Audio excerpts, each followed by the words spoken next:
Mpendwa wangu, msikilizaji wangu wa Sibuka TV na Lindi FM, nikusalimie kupitia jina zuri la Bwana na Mwokozi wetu Yesu Kristo. Ni asubuhi nyingine tena njema ya tarehe 2 Mungu ametupa ili tupate neno zuri la siku. Tuombe. Bwana Yesu, ninakushukuru sana kwa siku ya leo na kwa neno lako na kwa watumishi wako hawa wanaonisikiliza. Naomba maneno haya ya asubuhi ya leo, neno hili la siku, liwe neno la siku kweli kwa msikilizaji wangu huyu, ndani ya moyo wake na katika maisha yake, katika jina la Yesu Kristo Bwana wetu. Amen.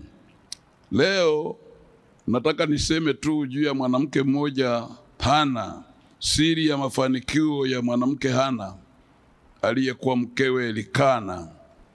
Tutakwenda taratibu sana, lakini nitasoma sura ya kwanza, ndio ujumbe wangu uko pale wa neno la siku.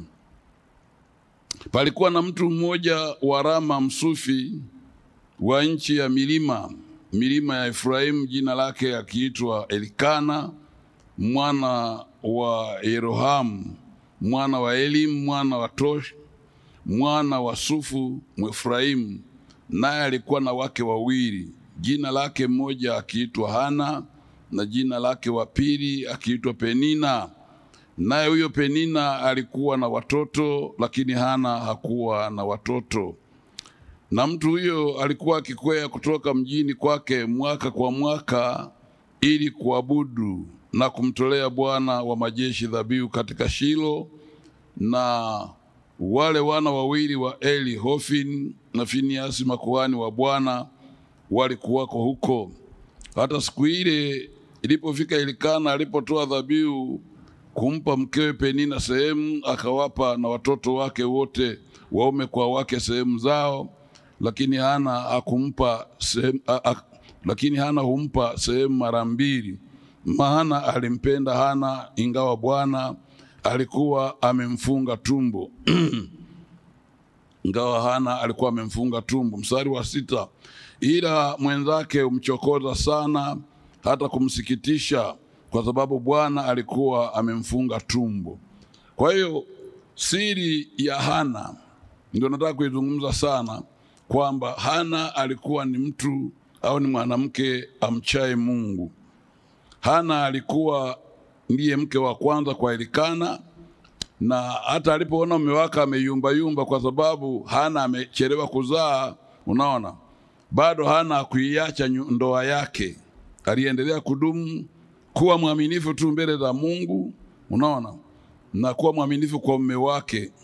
Hata mwenzie alipomchokoza na kumbeza Hana hakupigana. Tusomi hapa kwamba Hana alipigana, wala kutoa majibu ya hovyo hovyo, wala kuondoka ili arudi kwa wazazi wake. Yani Hana hata aliponyanyaswa yeye atusomi kama aligombana, na badala yake yeye alienda kwa Mungu kwa amani wakati wote. Unaona, yeye hakugombana wala hakunungunika. Kwa hiyo sifa ilikuwa ya kwanza hiyo. Mambo magumu yanapomtokea, Hana agombani wala Hana anunguniki, yeye anaendelea kumwabudu Mungu. Hiyo ilikuwa ni sifa ya kwanza muhimu sana ya Hana, kama nilivyosoma hapo. Lakini sifa ya pili, Hana alikataa kuridhishwa na faraja za juu au faraja za ovyo, au nimeseme Hana alikataa kutiwa moyo au kutulizwa ovyo tu na maneno ya juu ya mume wake Elikana. Alikataa. Ule mstari wa 7 na wa 8 ni maneno ya kutuliza tu. Tena mumewe akafanya hivyo mwaka kwa mwaka. Hapo yule mwanamke alipokwea kwenda nyumbani kwa Bwana, ndivyo yule alivyomchokoza. Basi kwa hiyo yeye akalia asile chakula. Mstari wa 8, Elikana mumewe akamwambia Hana, unalilia nini? Kwa nini uli chakula? Kwa nini moyo wako una huzuni? Je, mimi sio bora kwako kuliko watoto 10? Faraja za ovyo. Wakati ameshaoa tayari, amezaa watoto tayari, anakuja na faraja za ovyo. Hana alizipuuza. Unaona, alizipuuza kabisa. Mume wake anamwambia, je, mimi sio bora kuliko watoto 10? Hizi ni faraja za uongo alizokuwa anajaribu kupewa. Hana alikuwa makini, hakutilia maanani, akapuuza zile faraja za ovyo ovyo. Unaona, alikuwa makini sana, anasikiliza hata mume wake ananena nini, anapima kuna ukweli ndani yake katika haya maneno anayanena mume wangu. Akagundua ni faraja za ovyo ovyo, akazipuuza. Unaona, lakini siri ya tatu, naenda haraka sana leo, lazima uwe makini msikilizaji wangu. Siri ya tatu, Hana, unaona, alikuwa ni mwanamke wa kupima mambo. Unaona, na hivyo akakataa kuridhika au kuridhishwa na zawadi alivyokuwa anapewa na mume wake. Acha tu maneno, lakini vile zawadi Hana akavipuuza. Maana lengo la vile vizawadi nimeandika hapa lilikuwa ni kumpumbaza, ili mzigo wake wa kumuomba Mungu upotee. Lakini Hana alipuuza. Ule mstari wa 8 anaposema, Elikana mmewe akamwambia Hana, unalilia nini? Kwa nini uli chakula? Kwa nini moyo wako na huzuni? Je, mimi si bora kuliko watoto hao 10? Kusoma kule juu ule mstari wa 5, lakini Hana umpa sehemu mara 2, maana alimpenda Hana ingawa Bwana alikuwa amemfunga. Kwa ni vizawadi ambavyo vingeweza kumpumbaza kabisa Hana. Nona, akapumbazika, aondoke kwenye mzigo wake wa maombi. Nikwambia Hana alikuwa ni mcha Mungu. Alijua shida yake ni kupeleka kwa Mungu peke yake. Na maisha ya Hana yalikuwa ni maisha ya machozi. Mume wake anaposema, mbona unalia? Mume wake alifika mahala mpaka anachukizwa. Hana ni mtu wa maombi tu, machozi tu, maombolezo tu, mpaka mume wake anatoboa siri. Mbona unalia tu? Mbona una huzuni tu wakati wote? Unaona, Hana alipuuza hivyo vizawadi, unaona, vya juu vyenye lengo la kumpumbaza ili aache mzigo wake aliyokuwa nao wa maombi. Lakini siri ya 4 ya Hana alikuwa ni mwanamke aliyekuwa anafahamu matatizo yake ayapeleke kwa nani? Ayapeleke kwa nani? Hii ni siri kubwa sana. Ule mstari wa 9, ndipo Hana akainuka walipokwisha kula na kunywa huko Shilo. Naye Eli kuhani alikuwa akiketi kitini pake penye mwimu wa hekalu la Bwana. Naye huyo mwanamke alikuwa na uchungu rohoni mwake, akamuomba Bwana, akalia sana. Kaweka nadhiri akasema, Bwana wa majeshi, ikiwa wewe utaliangalia teso la mjakazi wako na kunikumbuka, wala usinisahau mimi mjakazi wako, na kunipa mimi mjakazi wako mtoto mme, ndipo mimi nitakapompa Bwana huyo mtoto siku zote za maisha yake, wala wembe hautamfikiria kichwani pake. Hana, yani hii ni siri ya ajabu sana. Unaona, nikasema hakuna siri kubwa katika Biblia kama siri ya kumtafuta Mungu wakati wa shida yako, na yeye ataonekana kwako. Hapa msikilizaji wangu, andika tu maandiko haya, maana tutasoma muda ni hautoshi. Andika Isaya 55 na ule mstari wa 6. Andika Sefania sura ya 2 na ule mstari wa 4. Andika Mambo ya Nyakati wa 2 ile sura ya 15 mstari wa 1 mpaka wa 2. Na andika kitabu cha Kumbukumbu la Torati sura ya 4 na mstari wa 29. Hana akaomba kwa kuzama kabisa toka ndani ya moyo wake. Alijua shida yangu ni Mungu peke yake anaweza kuitatua. Hana hakupeleka shida yake kwa mwanadamu. Hii ni siri ya peke yake sana. Alipopata uelewa kwamba mwenye uwezo wa kutatua tatizo langu hili ni Mungu, Labda tusome maandiko machache kwa kweli. Tusome kitabu cha Kumbukumbu la Torati, hii sura ya 4. Kumbukumbu la Torati, ili utabaki naona kumbuka sura ya 4. Maandiko yanasema hivi, Kumbukumbu la Torati ile sura ya 4 na ule mstari wa 29. Mstari wa 29.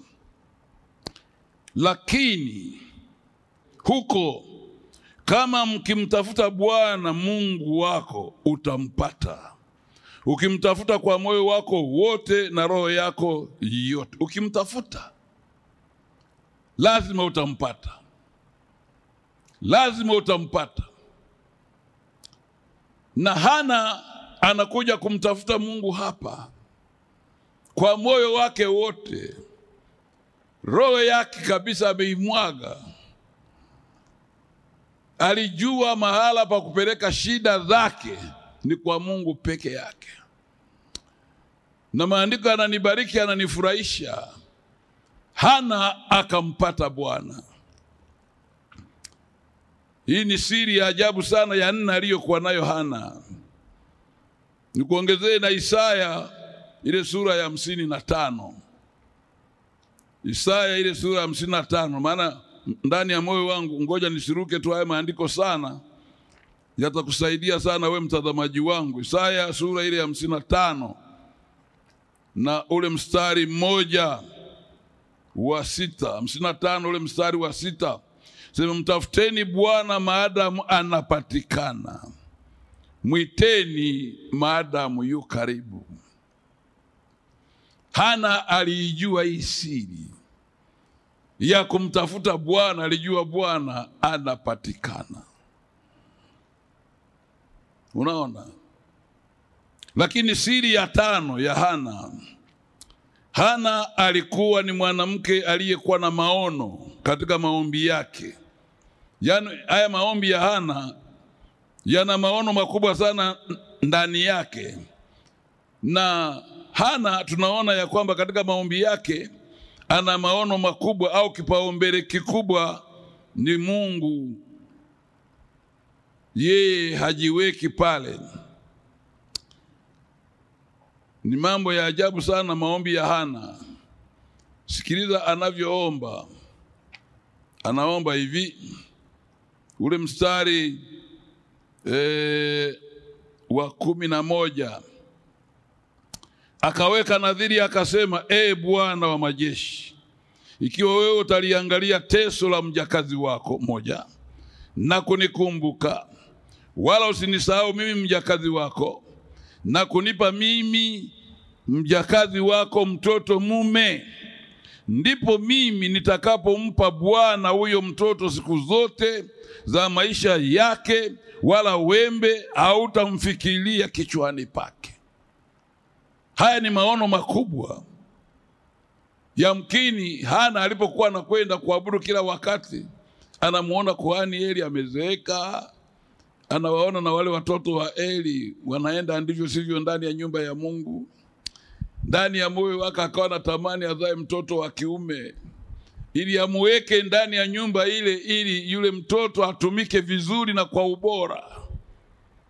Hii ilikuwa ni siri kubwa sana. Nimesema hii ni sifa ya ajabu aliyokuwa nayo huyu mwanamke Hana, ya kuona hitaji kubwa ndani ya nyumba ya Mungu. Unaona, hii ilikuwa ni siri kubwa sana.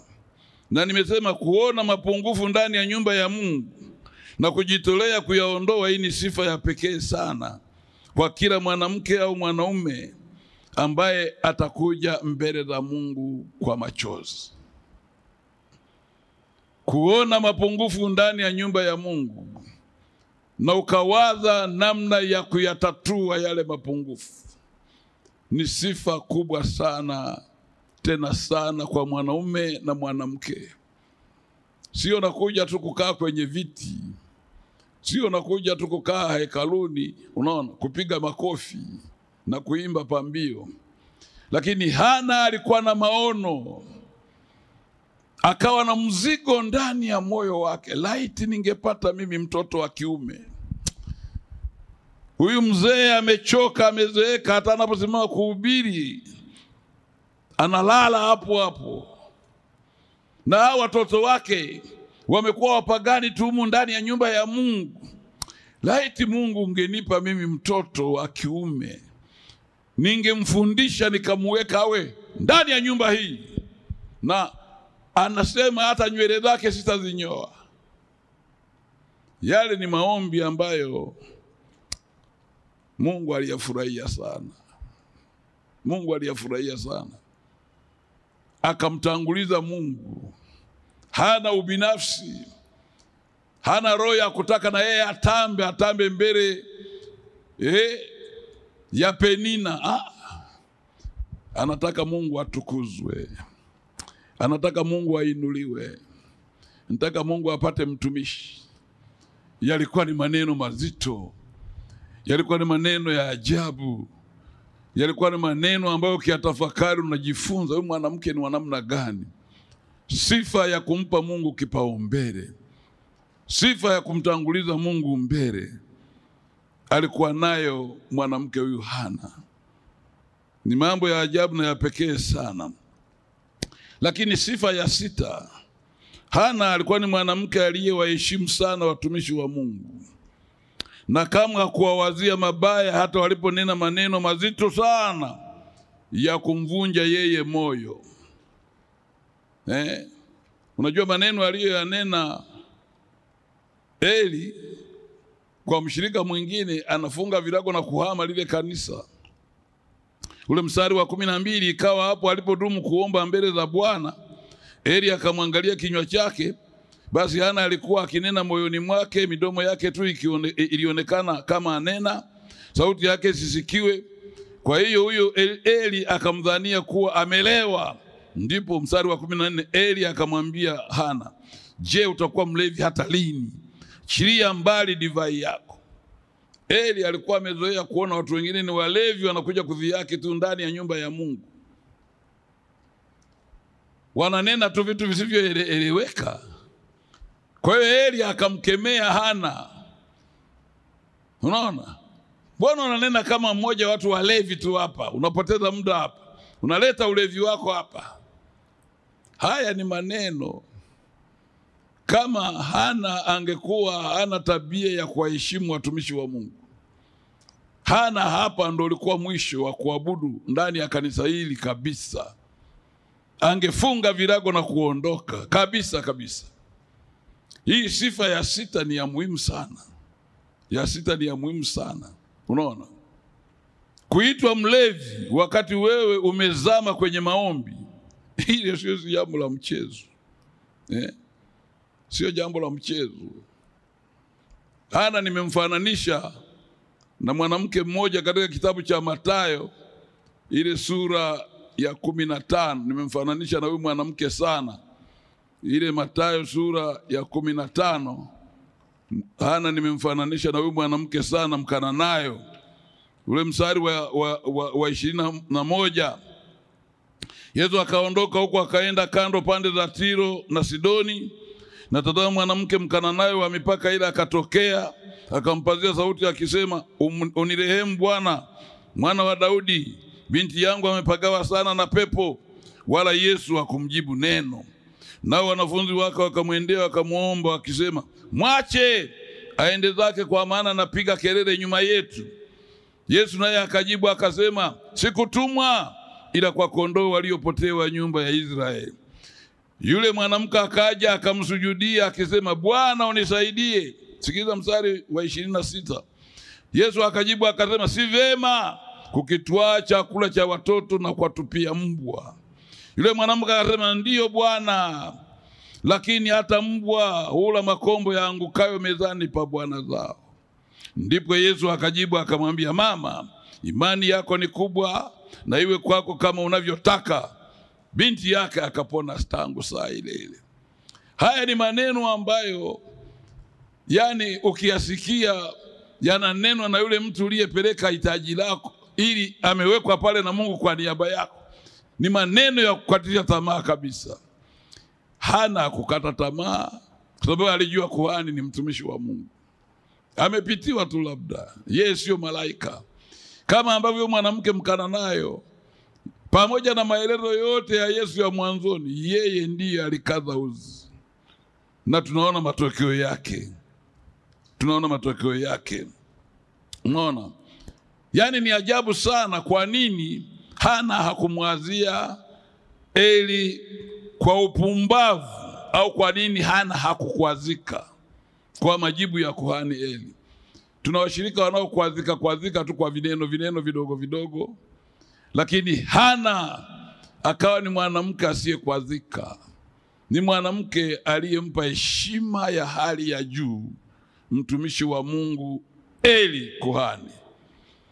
Hiyo ilikuwa ni sifa yake ya 6.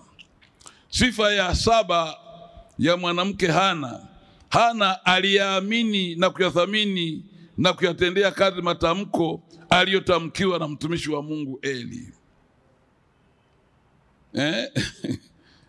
Sikiliza, maneno haya ni ya ajabu sana. Hana aliyaamini, 1, akayathamini, 2, akayatendea kazi, 3, matamko aliyotamkiwa na mtumishi wa Mungu kuhani Eli. Ule mstari wa 17, ndipo Eli akajibu akasema, enenda kwa amani, na Mungu wa Israeli akujalie haja yako uliyomwomba. Naye akasema, mjakazi wako naone kibali machoni pako. Basi huyo mwanamke akaenda zake, naye akala chakula, wala uso wake haukukunjamana tena. Wakaondoka asubuhi na mapema, wakasali mbele za Bwana, kisha wakarejea na kufika nyumbani kwa huko Rama. Elikana akamjua mkewe Hana, naye Bwana akamkumbuka. Ikawa wakati ulipowadia, Hana akachukua mimba na kuzaa mtoto mwanaume, akamuita jina lake Samueli, akisema, kwa kuwa nimemuomba kwa Mungu. Kwa kuwa nimemuomba kwa Mungu.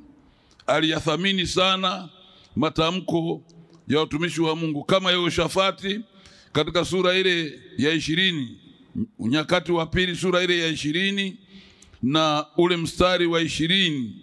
Wakaamka asubuhi na mapema, wakaenda nje katika jangwa la Tekoa, nao walipokuwa wakitoka, Yehoshafati akasimama akasema, nisikieni enyi Yuda nanyi wenyeji wa Yerusalemu, mwaminini Bwana Mungu wenu, ndivyo mtakavyothibitika, waaminini manabii wake, ndivyo mtakavyofanikiwa.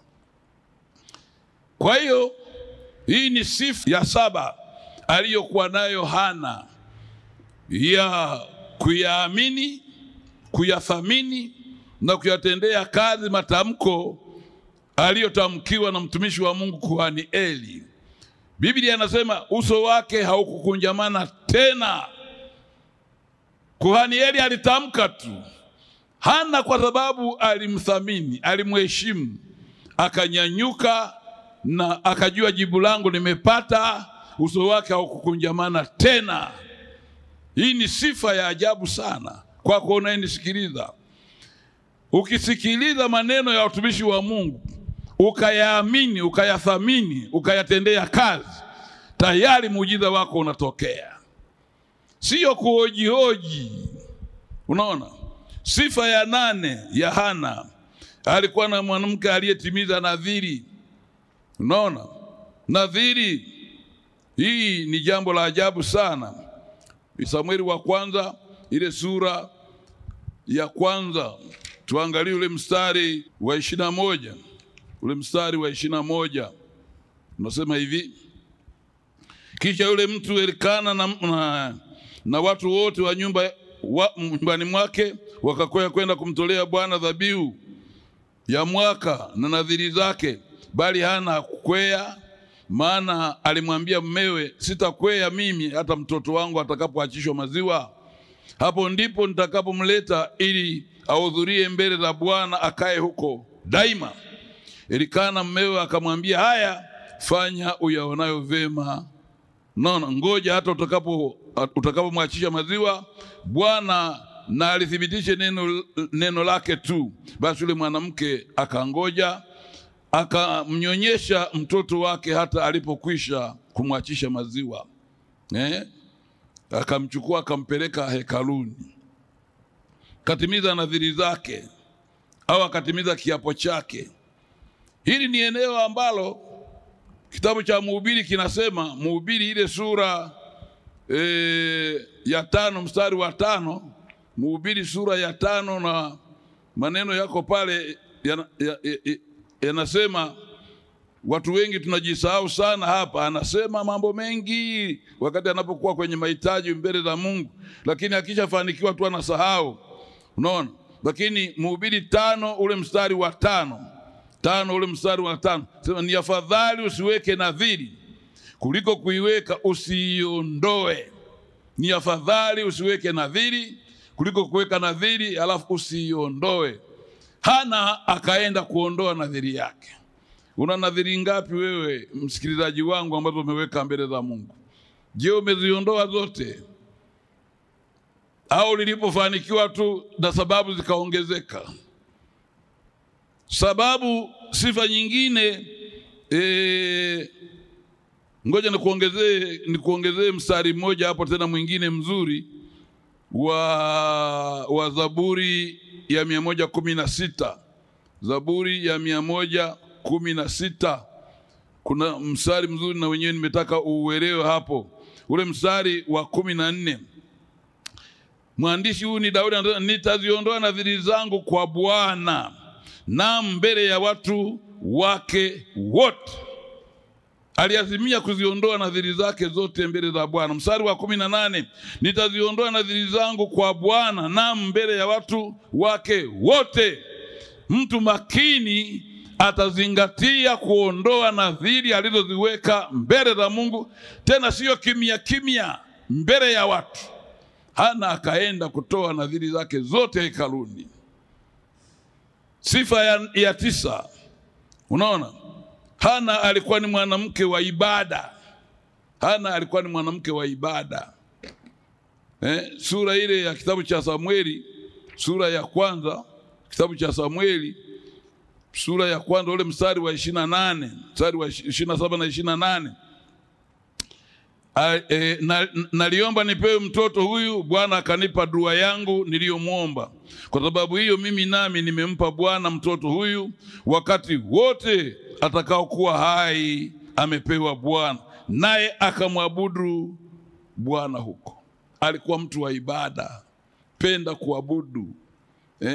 Anaabudu mpaka anaanguka chini, abudu mpaka machozi yanatiririka. Alikuwa ni mwanamke wa ibada. Kwa ni mwanamke saa ya ibada anazama. Anazama.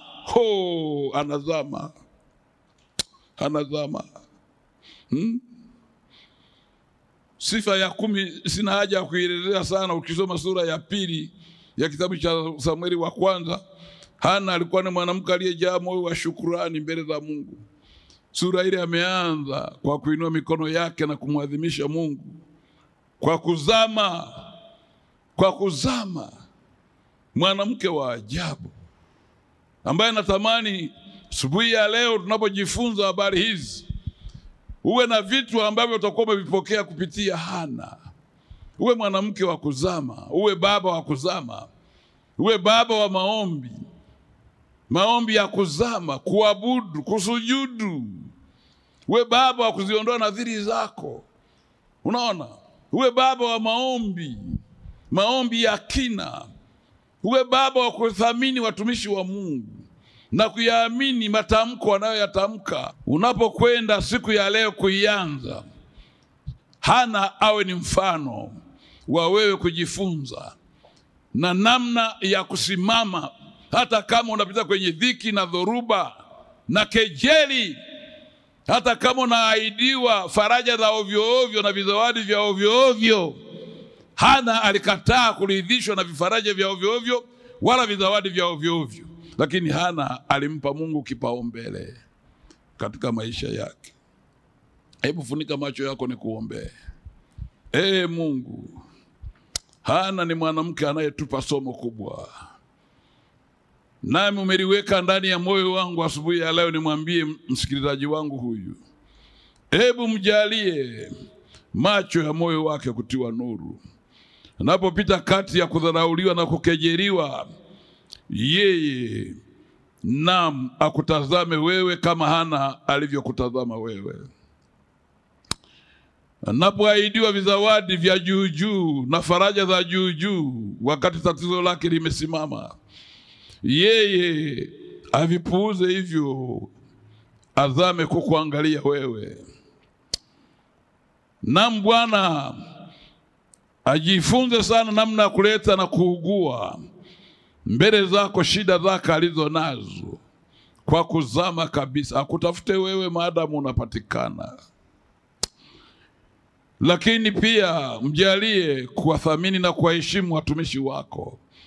Asiwanenee mabaya wala kuwawazia kwa upumbavu. Mjalie kuyathamini maneno anayotamkiwa na watumishi wako.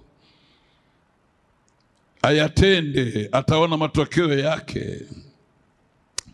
Mjalie kuwa na moyo wa kukupa wewe kipaumbele katika maisha yake. Kuona mapungufu katika nyumba yako ili atafute namna ya kuyatatua. Katika jina la Yesu Kristo. Mjalie kuwa mwanamke na mwanaume na kijana wa kiume na wa kike wa kutimiza viapo vyake, nadhiri zake. Asiwe mtu wa kupiga chenga. Mjalie kuwa mtu wa ibada, mtu wa kuabudu. Apende ibada, apende ibada, apende ibada. Na mwisho ajae moyo wa shukrani. Katika jina la Yesu Kristo Bwana wetu. Amen. Mungu akubariki. Tembea mchana kutwa na neno hili la ajabu. Litabadilisha maisha yako kama Hana maisha yake yalivyobadilishwa na Bwana. Amen.